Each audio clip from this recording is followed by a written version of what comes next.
오늘은 에베소 강의 24번째 시간입니다. 바로 성령 충만과 관계라는 제목으로 에베소 5장 18절부터 33절을 보겠습니다. 오늘 강의가 진행되는 거로 봐서 오늘 본문이 한 번 더 강의될 수도 있을 거라는 것을 미리 알려드립니다. 오늘 본문 즉 18절부터 33절은 에베소서 후반부의 적용에 있어 이 아내와 남편에 관한 것입니다.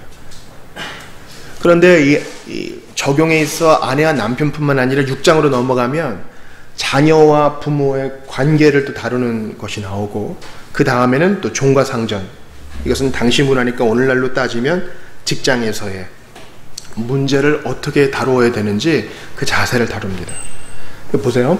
관계가 3개 나오죠.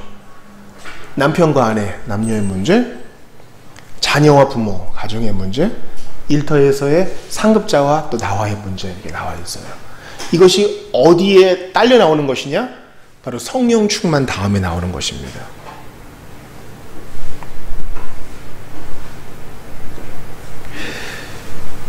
그러므로 오늘 부부에 대한 말씀이네. 나랑은 상관없어. 난 그리고 이거 알고 있어. 뭐 부부끼리 화목하라 뭐 그런 거 아니야? 해마다 5월이 되면은 한 번씩 짚고 넘어가는 본문 아니겠어? 이렇게 생각하지 않았으면 좋겠습니다.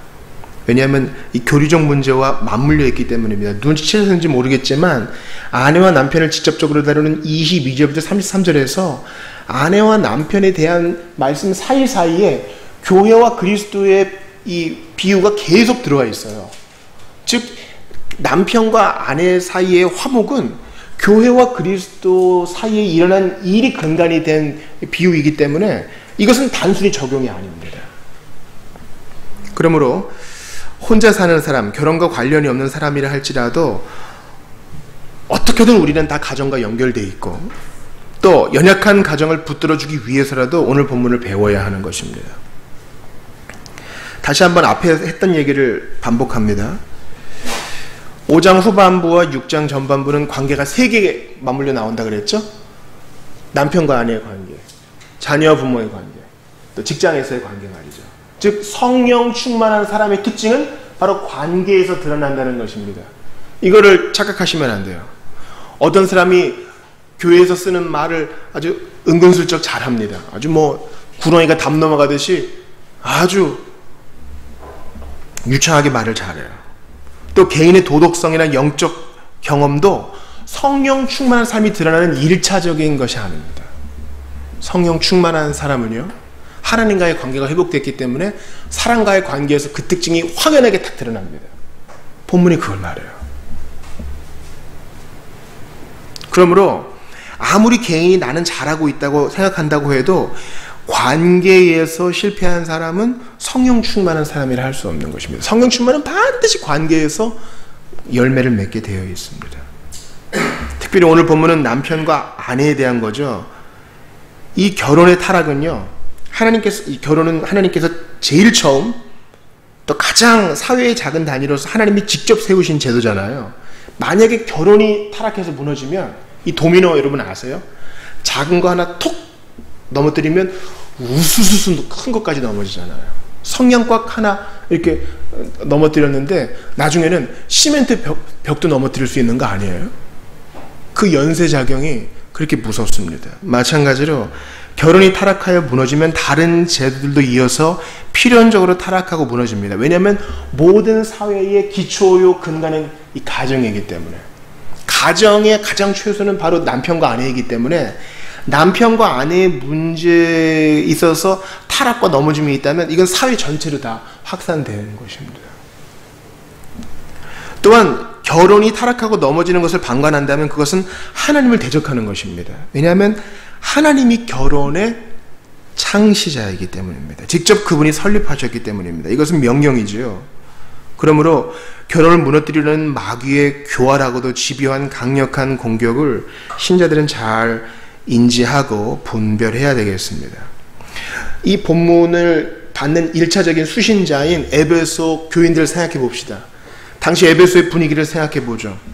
당시 에베소는 로마의 영토였기 때문에 로마는요 이혼이 쉬웠어요.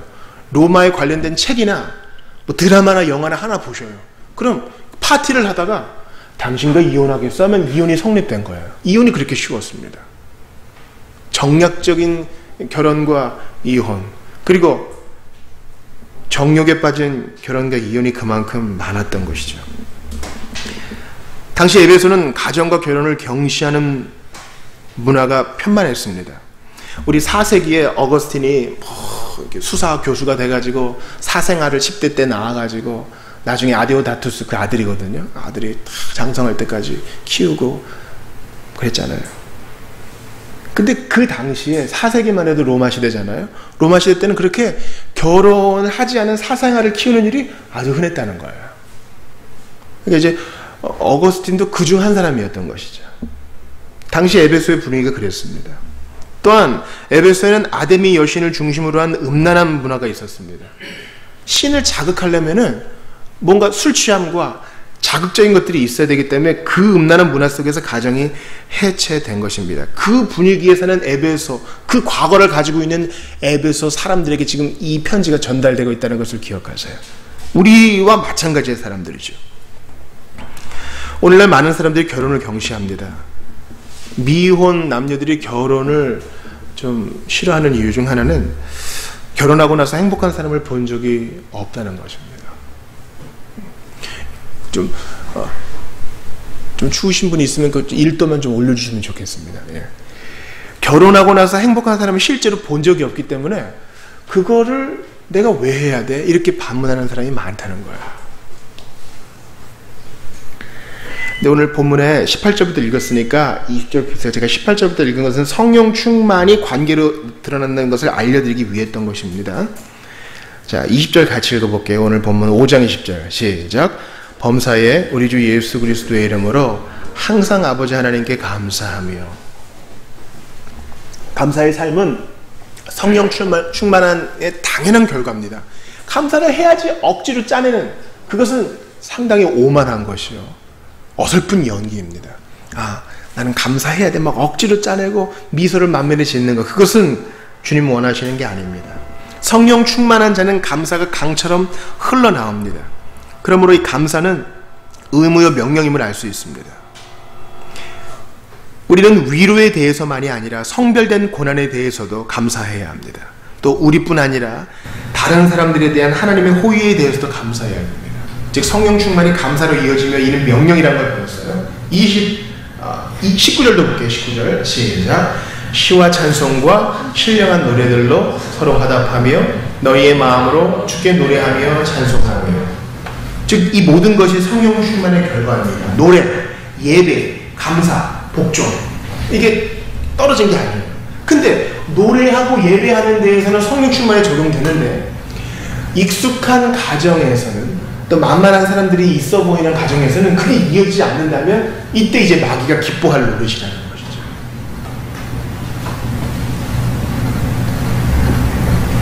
우리는 하나님의 영으로 충만해져야 복종하고 순복할 수 있습니다. 관계의 의무를 감당할 수 있는 것이죠. 자, 예배와 노래 그리고 감사에 이어서 21절 봅니다. 같이 읽어요. 시작. 그리스도를 경외함으로 피차 복종하라. 이게 성령 충만으로 인한 이 이제 관계 세 가지를 엮는 큰 대지입니다. 그리스도를 경외함으로 피차 복종하라. 피차란 말은 뭐예요? 피차. 서로죠. 2000년 전 로마 그리스 사회에서는요, 지금 우리나라보다 훨씬 더 가부장적이었습니다. 여성을 경시했고요, 아이들을 경시했습니다. 근데 이건 대단히 혁명적인 말씀이에요. 여자에게 또 어린이에게 복종을 요구하는 게 아니라 피차니까 남자든 나이 많은 사람들이든 서로 복종하라는 겁니다. 그리고 전제가 있어요. 그리스도를 경외한다. 그리스도를 경외함으로 하지 않는 복종은 음란한 핑계에 불과합니다. 그리스도를 경외하지 않고 복종하는 것은 하나님 없이 살겠다는 발버둥에 불과합니다. 그러므로 무조건적인 복종이 아니에요. 하나님을 저주하고 교회도 나가지 말라. 그렇게 관계에서 강요하는데 그것까지 복종할 필요는 없는 것입니다. 인간의 존엄성까지 파멸시키려고 하는데 그것까지 복종할 필요는 없는 것입니다. 자녀와 부모의 관계도 마찬가지입니다. 보통 이런 경우가 있어요. 다음 주나 다다음 주에 말씀드리겠지만 불신 가정에서 자녀가 먼저 회심합니다. 그럼 자녀가 먼저 이 복음 진리를 막 알면서 너무 기쁜데 이걸 모르는 부모를 경시할 수가 있어요. 그래서는 안 됩니다. 그리스도를 경외함으로 피차 복종해야 되는 것입니다. 상전도 마찬가지입니다. 어떤 때는 위에 있는 상관보다 밑에서 일하는 때는 훨씬 똘똘하고 실무에서 밝은 경우가 있어요. 그래서 은근슬쩍 위에 있는 직급 높은 사람을 무시합니다. 그것이 아닙니다. 그리스도를 경외함으로 피차 복종하는 것은 그런 게 아니에요. 그러므로 오늘 직접적으로 다루는 남편과 아내의 문제도 거봐! 복종하라 그랬잖아! 이렇게 얘기할 게 아닙니다. 그리스도를 경외합니다. 그리스도를 경외하는 사람이 그렇게 우격다짐으로 밀어붙일 수 없는 것입니다.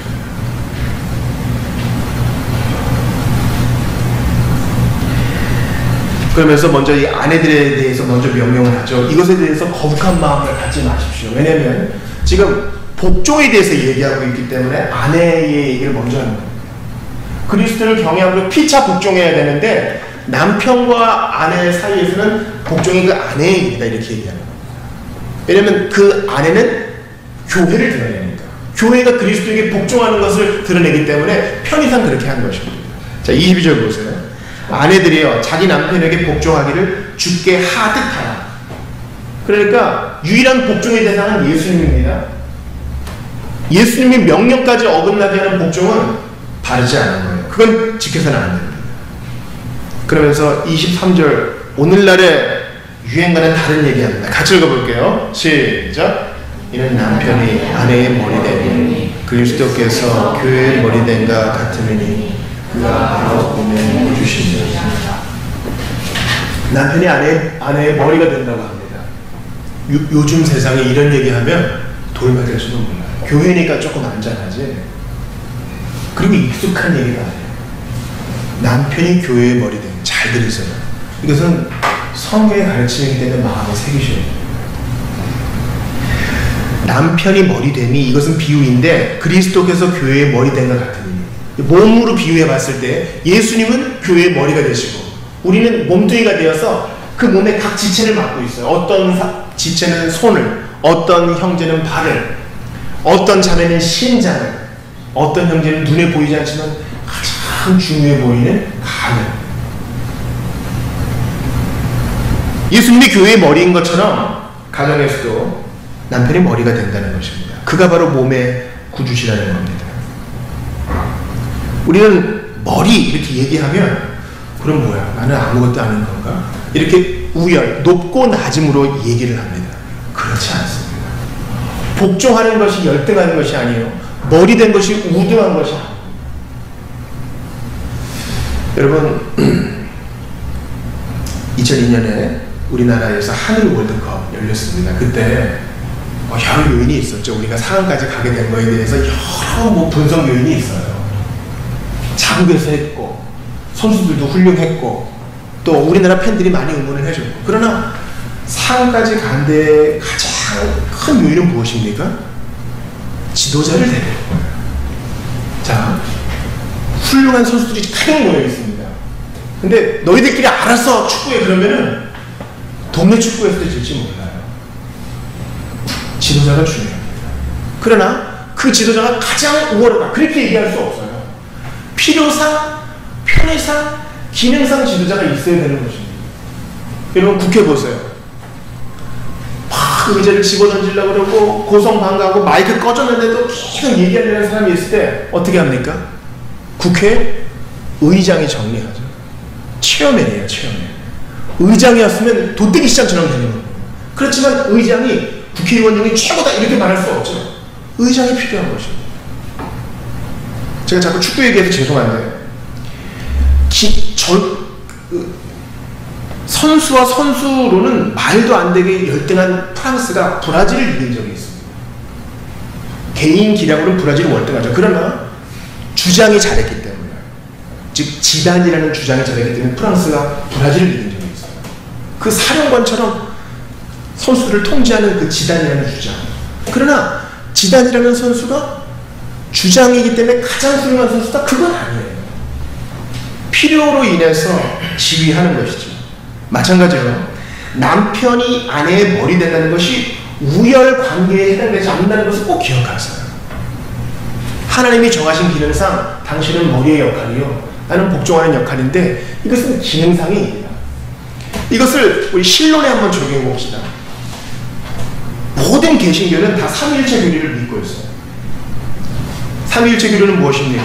하나님은 한 분이신데 성부, 성자, 성령 삼위로 계시나 이분은 한 분이시다는 것이죠. 그러나 보세요. 예수님이 이 땅에 오셨을 때 아버지, 하나님 성부께 모든 것을 다 물어보고 성부께 모든 것을 다 통제받고 아버지께 기도를 올려요.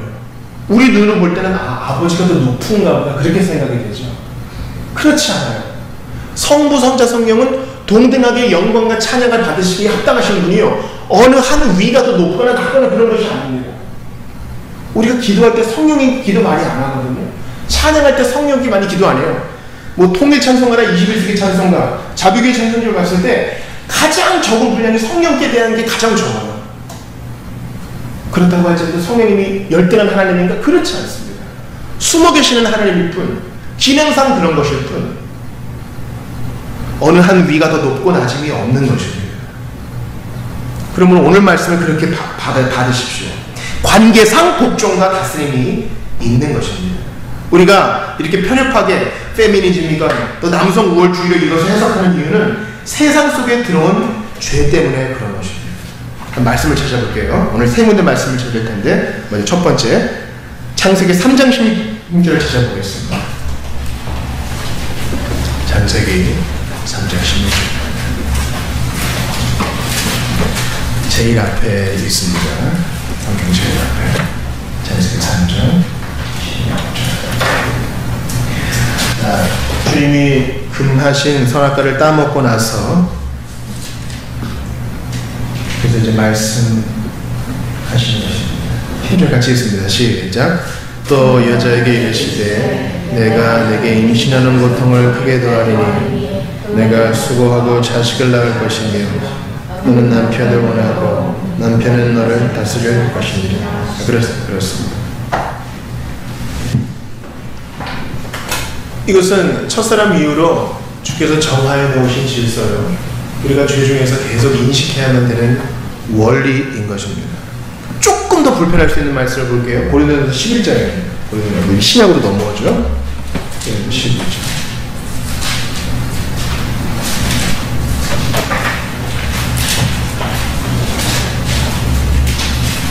(11장)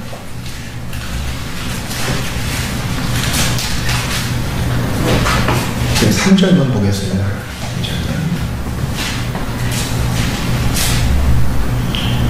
고린도전서 11장 3절입니다. 시작.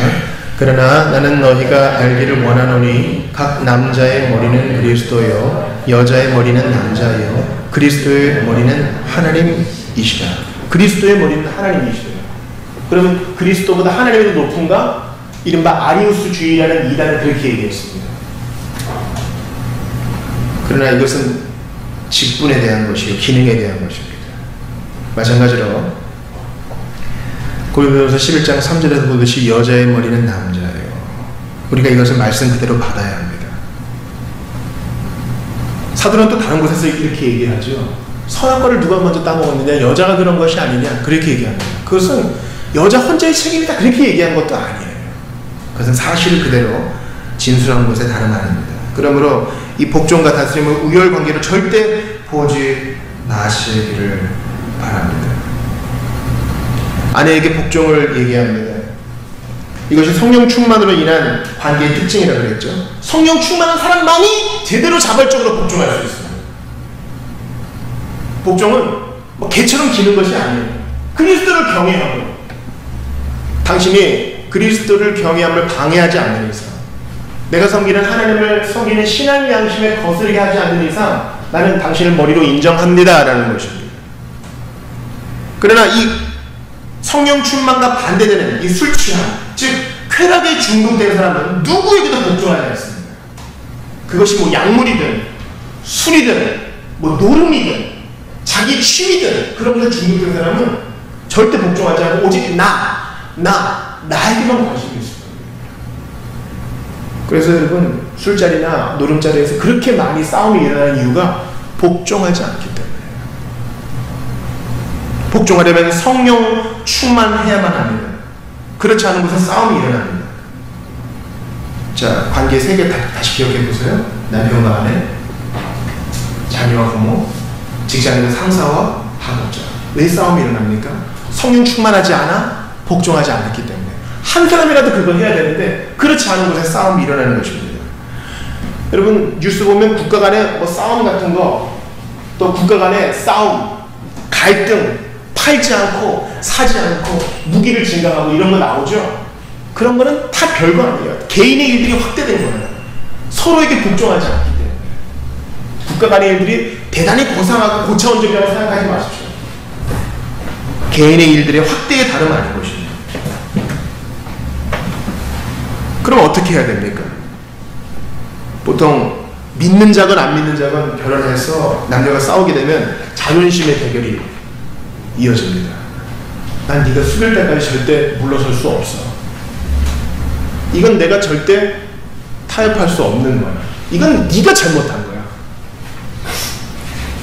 이건 신자들도 마찬가지입니다.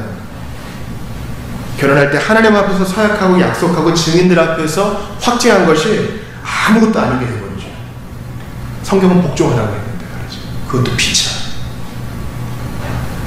우리는 자존심을 내려놓고 겸손히 우리의 의무를 수행해야 합니다. 자, 보세요. 오늘 본문 20절 보세요. 아내들이여 자기 남편에게 복종하기를 죽게 하듯 하라. 단순히 이렇게 말씀하셨지 너희 남편이 너에게 좋은 말을 할 때 복종하라 그렇게 말하지 않았습니다.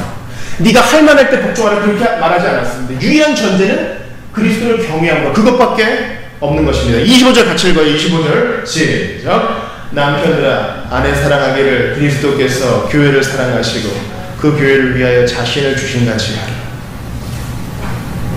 예수님께서 교회를 위해서, 예수님께서 신랑 되신 예수님께서 신부된 교회를 위해 자기 몸을 주는 것처럼 너도 그렇게 목숨을 다해 너희 아내를 사랑하라. 단순히 이거예요. 너희 아내가 예쁠 때만 사랑해라.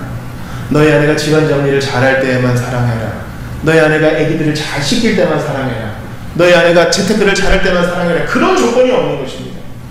우리는 하나님보다 성경보다 더 똑똑한 척하면 안 돼요. 성경이 말하는 대로 우직하게 순종할 때 주님이 반드시 열매를 주시지 우리 멋대로 이것을 틀어서는 안 되는 것입니다.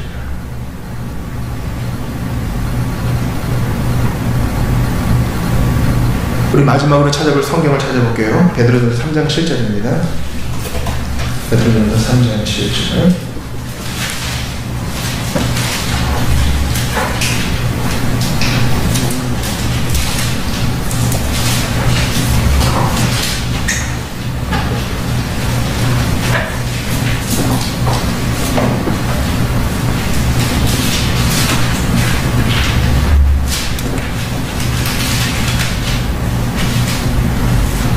읽어요. 베드로전서 3장 7절. 바울 도신 뒤에 있습니다.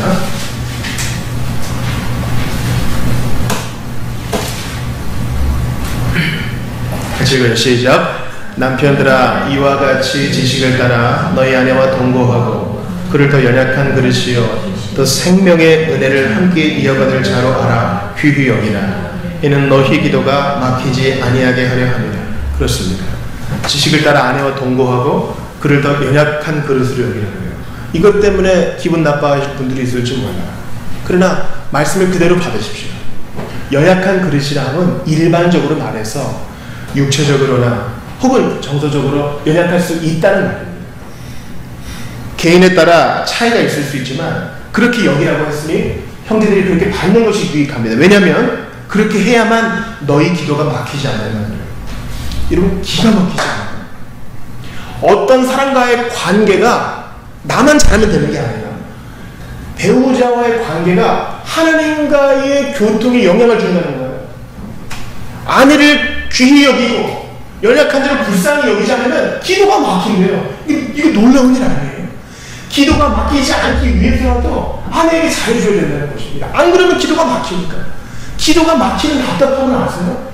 아버지 불렀는데 답해 주시지 않는다는 답답함을 아세요? 그게 싫어서라도 이 말씀을 지켜야 됩니다. 많은 사람들이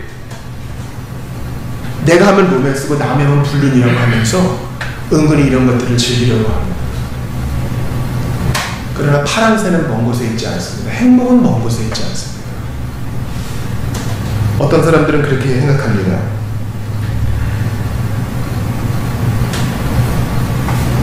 우린 틀렸어. 행복하지 않아. 더 좋아질 수 없어. 그러나 이것은 마귀가 즐겨하는 소망을 빼앗아버리는 전략일 뿐입니다. 하나님은 소망의 하나님이십니다. 성령 충만해지고 주님의 은혜를 구하면 얼마든지 바뀌어질 수 있습니다. 당장 죄로 인해 엉망진창이 된 나와 같은 사람을 주님이 바꾸신 걸 보세요. 그럼 딴 것도 못하겠어요, 주님이? 남편들아 이와 같이 지식을 따라 그러니까 형제들, 우리 여기 있는 형제들, 미혼 형제들 성경 배우셔야 돼요. 성경을 모르고 어떻게 아내의 머리가 되겠어요? 지식을 따라 너희 아내와 동거하고 그를 더 연약한 그릇이요 또 생명의 은혜를 함께 이어받을 자로 알아 귀히 여겨라. 아무튼 너희 아내와 동거하고 일 끝나면 집에 와야 됩니다. 생명의 은혜를 함께 이어받을 자로 알아 귀히 여겨라. 이는 너희 기도가 막히지 아니하려 하는 기가 막힌 말씀이에요. 관계는 우리의 기도가 뚫리느냐 막히느냐를 결정합니다. 관계가 얼마나 중요한지. 느낌과 감정 거기에 의지하지 말고 하나님 말씀을 있는 그대로 받으십시오. 우리가 이렇게 해야 되는 이유가 있어요. 유익하기 때문입니다. 왜냐하면 이것은 복음 전도에 유익합니다. 결혼하고 행복한 사람을 본 적이 없어. 사람들이 다 그렇게 얘기해요. 그런데 성령 충만한 서로 복종하는 남편과 아내에 있는 가정은 세상에게 복음을 현실 보여주는 기관입니다. 쟤네들은 뭔가 달라. 왜 이렇게 달라요? 그들이 물어볼 때 우리 안에 계신 성령이 예수님이 보내신 성령이기 때문에 복종하고 싶어요. 하는 집마다 예뻐 보여요. 견딜 수가 있어요. 이것만한 복음주가 어디 있어요? 나라에 문제가 많습니다. 피켓 들고 광장에 나가기보다 먼저 여러분의 가정을 지키십시오. 모든 문제의 근본은 가정입니다. 가정은 아까 말씀드렸다시피 최소한의 공동체와 사회이기 때문에 여기서부터 시작해야 됩니다. 바로 가정을 지키는 것이 애국이요, 가정을 지키는 것이 선교예요, 가정을 지키는 것이 복음 전도예요, 가정을 지키는 것이 지상명령의 시작이라고 할 수 있어요. 그러니까 주 안에서 어떤 일도 시시한 일이 없어요. 다 중요해요.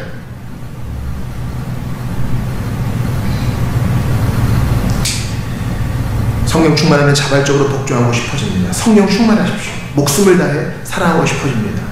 형제들에게 권합니다. 형제들이여 좋은 남자가 되십시오.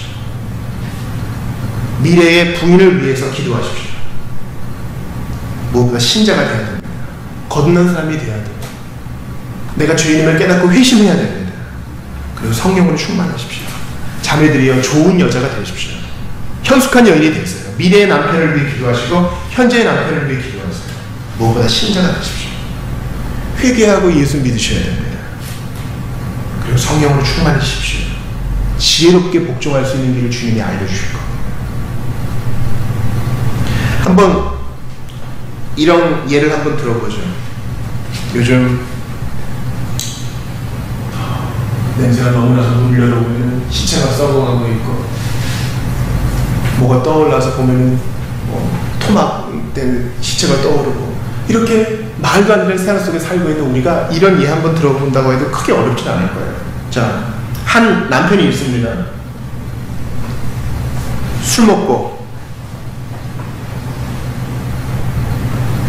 집에 늦게 들어와가지고 집안 식구들을 다 깨웁니다. 그래서 애정 표현을 막 하는데 이게 삼겹살과 술이 섞인 거기다 상추와 마늘까지 섞인 아주 고급 블렌딩된 냄새가 아이들에게 막 전달돼요. 그리고 했던 말도 하고 돈을 헛된 곳에 쓰고 아내를 때리고 아이들에게 소리 지르는 남편이 여기 있습니다. 어떻게 되겠어요? 아마 오늘 설교를 들으신 분들은 그렇게 얘기할 거예요. 목사님은 성경만 봐서 그래요. 우리 집에 한번 와보세요. 그렇게 얘기하십니다. 아마 제가 방금 예로 든 일들이 일부 집에서 있을 것입니다. 주말이 됐어요. 휴일이 됐어요. 그럼 애들이랑 놀아줘야지. 소파에 누워가지고 누구 눕지 못하게 침대처럼 누워가지고 계속 게임을 하는 겁니다. 게임을 하면 TV는 꺼야지. TV도 틀어놓고 게임도 하고 이런 겁니다. 이 멀티플레이를 하는 겁니다.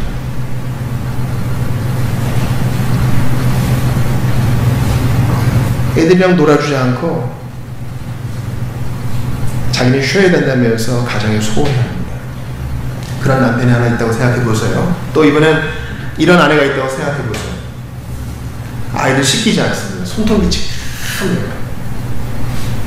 애들 옷은 국물 튄 것으로 가득해요. 또 집은 청소하지 않아가지고 여기저기 곰팡이가 쓸고 세탁되지 않은 옷은 많고 계절이 바뀌었는데 이불도 바뀌어있지 않습니다. 먹을 게 없어가지고 애들은 인스턴트 식품으로 그때그때 끼니를 때우고 당장 집에 왔는데 남편이 먹을 게 없으니까 집에 들어오기가 싫은 거예요.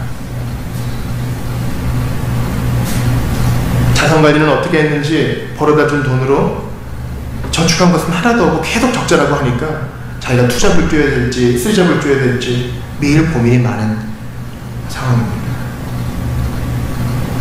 그런 상황에서 우리가 어떻게 해야 되겠어요? 이게 진짜 실제적인 문제죠. 제가 가장 실제적인 해결책을 알려드립니다.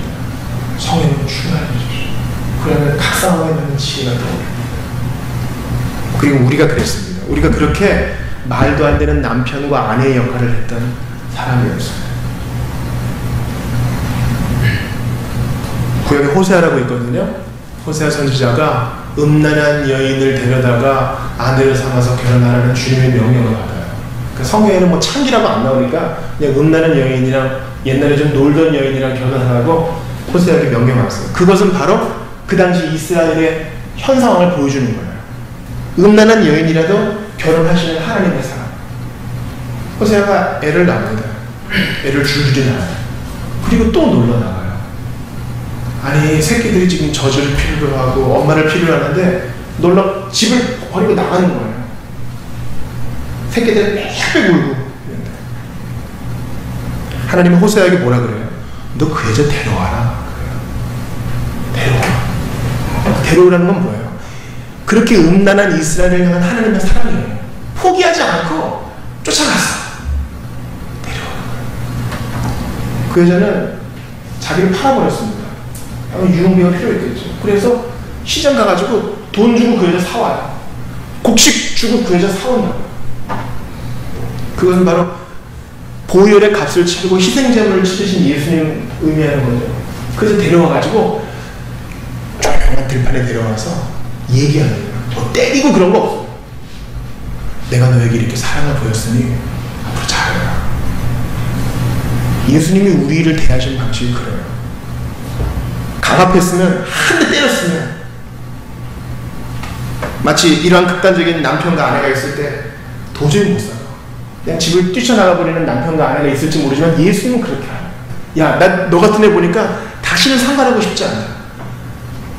지구 안에 조그만 별 안에 있는 별 안에 사는 아무것도 아닌 너 때문에 내가 시간을 낭비하고 싶지 않아. 주님은 그렇게 얘기하잖아요. 우리는 그럴 수도 있을지 몰라요. 포기 안 한다고요. 마치 사냥감을 쫓아서 헐떡헐떡대면서 끝까지 쫓아가는 그 사냥개처럼 주님은 우리에게 찾아오셔서 우리를 잡으십니다. 이제 집에 가자. 우리 하나님은 우리에게 오래 참으심으로 가마의 방식으로 우리를 이렇게 바꾸어 주셨습니다. 그러므로 문제가 있는 남편과 아내들이요, 자신의 의무를 수행하십시오. 성령으로 충만해지십시오. 그러면 주님께 꾸중 들을 일은 없고 칭찬만 있을 것입니다. 때가 되면 당신의 기도를 들어주실 것입니다. 성령으로 충만해지는 것 외에 답이 없습니다. 그리고 우리는 그 복종의 일을 예수님에게 봅니다. 하나님이신데 고작 피조물에 불과한 아빠 요셉과 엄마 마리아에게 복종합니다. 아들로서 성부께 복종하여 십자가도 집니다. 입을 다물고 죽음까지 물었습니다. 이렇게 죽음까지 무릅쓴 사랑을 우리가 교회에서 받고 있어요. 그러므로 여러분도 그렇게 하십시오. 성령으로 충만해지세요. 이것은 가능하기 때문에 주님이 명령하신 겁니다. 주님은 불가능한 건 명령하지 않았어요. 성령님 모셔서 내 안에 계신 성령님 나를 충만히 다스리셔서 이 불가능해 보이는 상황을 뚫고 주님께 영광 돌릴 수 있도록 저에게 지혜를 달라고 기도해야 할 것입니다. 우리 같이 기도합시다. 십자가를 참으신 예수님은 성부께 복종했습니다. 오늘도 주님은 우리를 성령 충만하게 하셔서 이 그리스도를 경외하며 피차 복종하게 하는 이 어려운 일을 하게 하십니다. 우리 힘으로 하면 아무것도 아니에요. 주님이 힘 주셔서 성령 충만으로 복종할 수 있다면 이것은 주께 영광입니다. 말도 안 되는 상황 이겨낼 수 있도록 성령으로 충만케 하시옵소서. 나는 못하오니 성령이 나를 다스려주셔서 복종하게 하시고 사랑하게 하시며 황무지 같은 우리의 관계에 꽃이 필 수 있도록 은혜를 더하여 주시옵소서. 먼저 우리의 가정에서 그 꽃이 필 수 있게 하여 주시옵소서. 예수님이 십자가 보혈 이 황무지에 떨어져 성령 충만으로 꽃이 피고 열매가 맺을 수 있도록 주여 은혜를 베풀어 달라고 주님 앞에 같이 기도합니다. 하나님 아버지 감사합니다. 오늘 귀한 말씀을 주셨습니다. 참으로 부담이 되는 말씀입니다. 예수님께서 교회를 사랑하신 것처럼 아멘을 사랑 안 하셨고 주여 아내 이러한 복종을 요구하셨습니다. 여기에 대한 오해를 풀었습니다. 간절히 빌고 원하오니 주여 사람으로서는 할 수 없어요. 하나님으로서는 할 수 있는 일이 이루어지게 하시옵소서. 대한민국의 깨어진 가정들 주께서 긍휼히 여겨주시기를 원합니다. 특별히 하나님의 교회 안에 있는 가정들 주께서 긍휼히 여겨주시기를 원합니다. 아버지 하나님 우리가 아니면 또한 고통받는 이들을 돕기 위해서라도 이 말씀을 마음에 담고 주님께 나아가기를 원하오니 은혜를 더하여 주시옵소서. 함께하여 주시옵소서. 포기하지 말게 하시고 끝까지 의지하게 하시옵소서. 간절히 바라오니 주여 은혜를 더하여 주시옵소서. 은총을 더하여 주시옵소서. 성령 충만한 남편들 성령 충만한 아내들이 일어나 복된 가정에 꾸려지고 복된 자녀를 양육함으로 하나님께 영광을 돌리고 여기에서 선교도 일어나고 여기에서 사회의 복지도 사회의 교육도 정치의 교육도 일어날 줄 믿사오니 아버지 하나님 가정을 불안시 여기게 만드는 모든 마귀의 기회를 뒤로하고 무찌르고 분별하면서 우리의 믿음과 하나님 말씀 그대로 순종해 나가게 하시옵소서. 기도하오니 부족합니다. 우리의 부족함을 하감하시고 능력을 더하여 주시옵소서.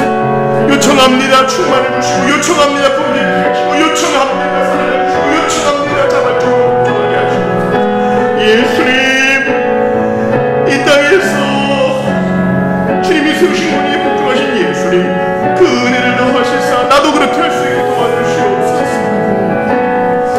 하나님 아버지 주신 말씀 감사합니다. 성령으로 충만하지 않으면 싸우고 내 권리를 내세우고 복종은커녕 무시하고 경멸하게만 합니다. 바라오니 예수 그리스도께서 복종하신 것처럼 우리도 그렇게 되기를 원하오니 성령으로 충만케 하시옵소서. 말도 안 되는 일들이 가정에서 이루어지고 있어서 극단적인 상황까지 가는 일들이 많습니다. 그러나 우리는 그렇지 않을지니 성령으로 충만한 남편들 성령으로 충만한 우리 아내들 무엇보다 교회 전체가 성령 충만해져서 가정을 귀히 여기고 관계된 가정을 돌보며 그들을 위해 기도하여 하나님께 영광 돌리게 하시옵소서.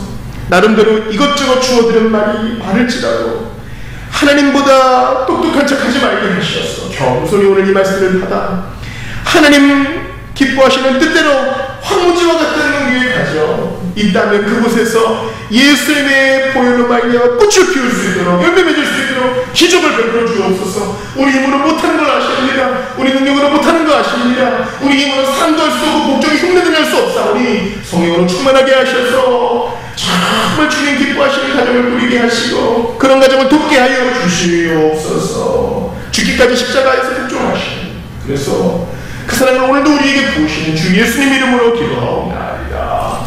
아멘.